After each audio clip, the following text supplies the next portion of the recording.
Ito naman po mga bossing ko, ang isa sa mga subok na napakaswerte. Baka hindi nyo pa po ito nagagawa. Napakaswerte po nitong tubig.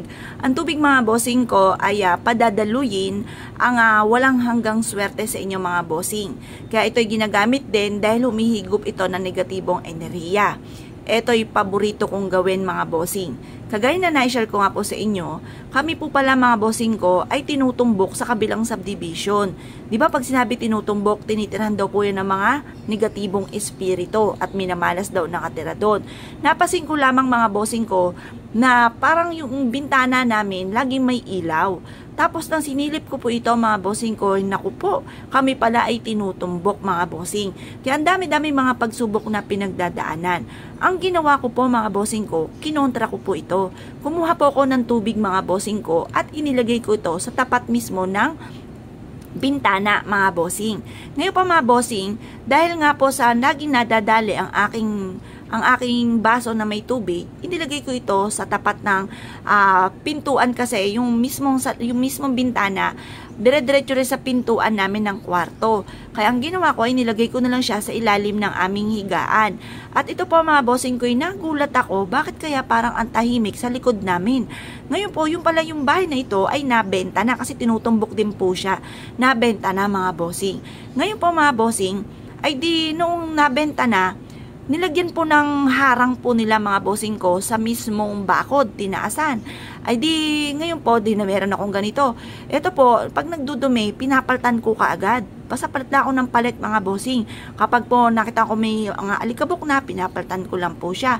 At pagkatapos mga bossing ko, ang nangyari po, ay yun nga po, sinuswerte na.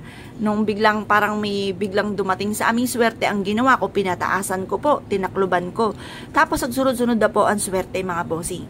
Kaya ito po isa sa mga pinaniniwalaan ko, ang tubig ay magdudulot sa atin ng swerte mga bossing. Dahil isa po ito sa nagpatotoo po sa amin. Ang mga sinishare ko po sa inyo po mga bossing ko, lahat po yan ay totoo mga bossing ko na nanggaling sa amin. Ang lahat ng mga sinishare ko ay base sa aming mga karanasan mga bossing. Kaya kung tatanungin nyo, ako po isa sa mga numero uno na napakahilig sa mga pampaswerte. Maging sa usapin ng ganito, mga iba't ibang mga sa mga kabayo, dragon, mga lucky charms bracelet, mahilig po ako dyan. Ito nga po mga bossing yan, ang dami-dami kong mga lucky charms. Ngayon pa mga bossing kasi, feeling ko, once na meron akong ganito, lalo akong makaka-attract ng swerte na nadadagdagan yung kumpiyansa ko sa sarili at nadadagdagan yung pagiging positibo ko sa buhay mga bossing na malaking tulong kapag kayo naging positibo sa buhay mga bossing. Kumbaga nagsama-sama na sila, nag-join force na po sila, kaya join force din ang swerte bukod sa ating sipag at syaga pananalig sa Panginoon mga bossing, sabayan nyo ng ganito at ito po isa sa mga subok na napakaswerte.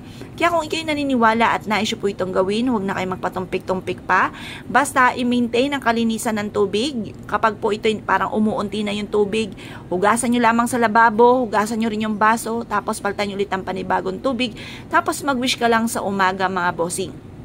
Pag nag-wish kayo mula sa inyo pong puso, taimtim na panalangin at mapapasin ninyo po mas magiging magaan yung daloy ng swerte.